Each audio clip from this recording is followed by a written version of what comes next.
créer un jeu d'enfant avec Mathieu Giroux.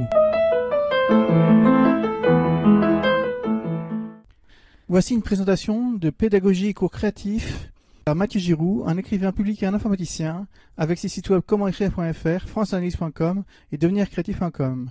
Le diaporama est en licence Creative Commons by SA.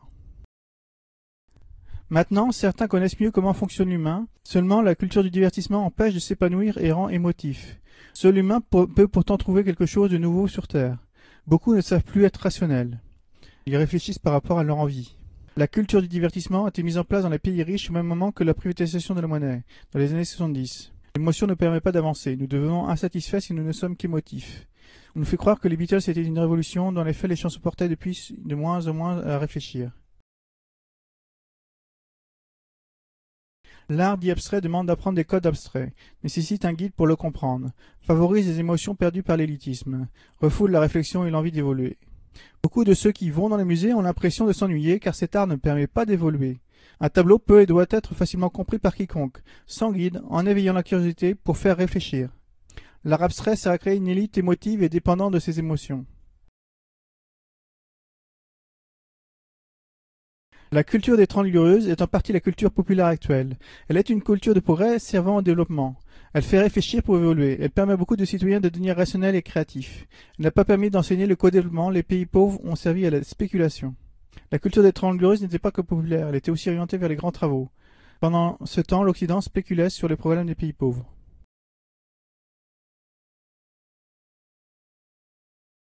Le meilleur de la culture classique est une culture donnant envie de réfléchir. Avec, on a envie d'évoluer, puis on s'implique plus. Nos médias choisis poussent alors à envisager le futur.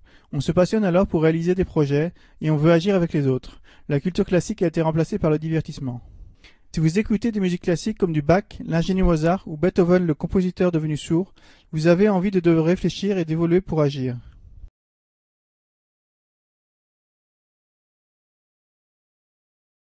Les travaux coopératifs, dits sociaux, apprennent à comprendre l'autre, permettent d'apprendre le législatif d'une société, ils permettent aussi de comprendre nos limites et son voisin, ils sont les exercices les plus enrichissants à tout âge.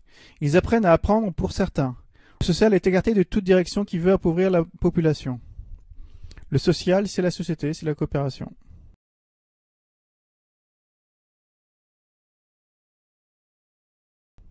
Une pédagogie créative du genre Herbart, Steiner, Montessori ou Freinet permet de devenir rationnel, ingénieux et psychologue. Elle permet d'apprendre l'histoire de la démocratie, des nations, de la paix. De se comprendre soi par les dessins pour apprendre à apprendre par l'écriture. D'apprendre à vivre en société avec la musique. De recréer une société avec l'architecture. La réflexion platonique des expériences et des hypothèses permet alors à tout enfant de garder son enfance. Les métiers freudiens sont inutiles dans une société créative.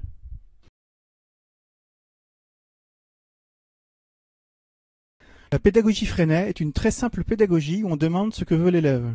Elle consiste à favoriser la créativité de l'élève, où le professeur fait évoluer les élèves grâce à leurs écrits et leurs créations pour qu'ils se comprennent et satisfassent leur ego. Le professeur et les élèves évoluent en même temps. La pédagogie Freinet a servi à créer des ingénieurs. Cette élite est ensuite devenue malléable à partir du moment où cette pédagogie fut abrogée.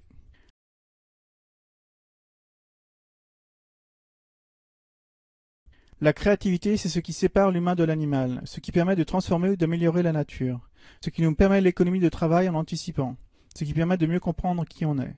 Il est possible que chacun dispose du droit à la raison créative permettant de créer une constitution. Si quiconque n'a pas cette raison créative, c'est un manque à l'éducation ou à la production. L'économie de travail permet de favoriser la créativité. La créativité est notre fondement, quiconque doit en avoir la possession.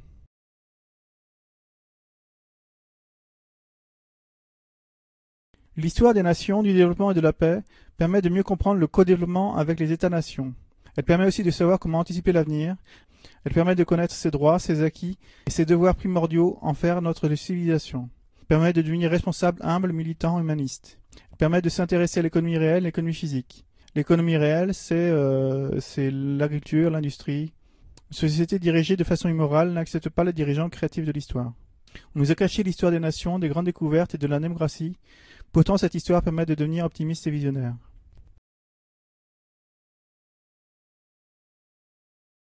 La réflexion platonique, dite réflexion scientifique, est la réflexion utilisée par les enfants.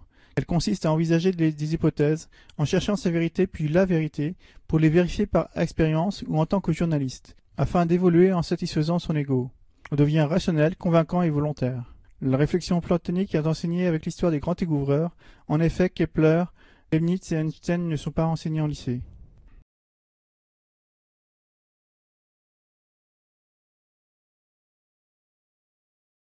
L'écriture et la réflexion platonique permettent de se connaître soi pour évoluer en cherchant sa vérité.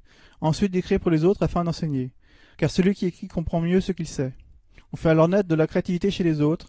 La société peut alors progresser plus facilement afin de casser les limites pour continuer notre développement. Quand on écrit sur soi, on peut ensuite se regarder comme un autre plus tard. La réflexion platonique permet de devenir plus sûr tout en étant mieux compris. La musique classique permet de réfléchir, s'éveiller et méditer si on l'écoute. La méditation permet de renforcer son ego. La musique classique permet aussi de savoir vivre en société si on l'apprend, de connaître les mélodies en partition les plus harmonieuses. La musique classique permet aussi de savoir comment créer facilement de belles musiques.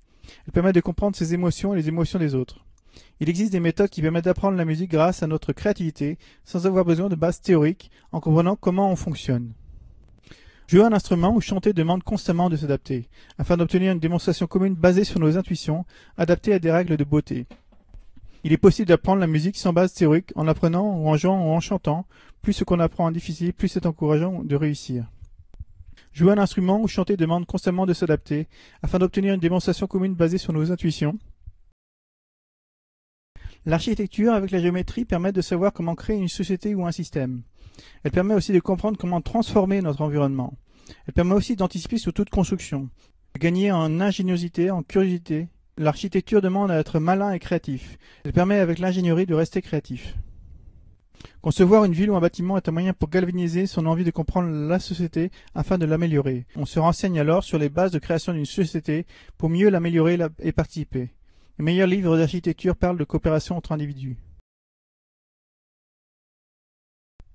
Conclusion, ce qui nous détruit. Un enfant qui est gâté a envie de détruire, puis de s'accaparer d'autres cadeaux. S'il ne cherche pas la vérité pour évoluer, il détruit. Nous sommes dirigés par de grands enfants qui jalousent ceux qui les dépassent intellectuellement. Ces dirigeants ont décidé de créer une civilisation de l'émotion par le divertissement afin de s'accaparer les ressources pour eux-mêmes dans les années 70 chez les pays riches. Ces dirigeants agissent en secret pour être les seuls à décider d'accumuler pour eux encore plus de cadeaux. Conclusion, la culture de progrès permet la recherche de vérité pour évoluer. La solidarité et la communication se développent plus facilement chez nous si nous avons à construire. Nous nous sommes développés parce que nous savons nous remettre en cause en temps de crise. Tout savoir qui nous permet d'évoluer peut en théorie permettre à la population de devenir rationnelle avant de devenir responsable pour faire mieux que l'oligarchie et l'impérialisme, c'est-à-dire développer l'autre pour se développer soi. Il est important d'informer sur le fait que notre civilisation peut depuis toujours permettre l'éternité, car nous préférons nous souvenir des bons exemples que des mauvais. L'oligarchie veut nous faire croire que leurs mauvais exemples sont les bons. C'est lorsque nous avons des problèmes que nous commençons plus facilement à réfléchir avec solidarité, permettant de vivre en société. Seulement notre réflexion doit alors être créative pour que nous ne devenions pas des parasites. C'était Créer un jeu d'enfant avec Mathieu Giroux.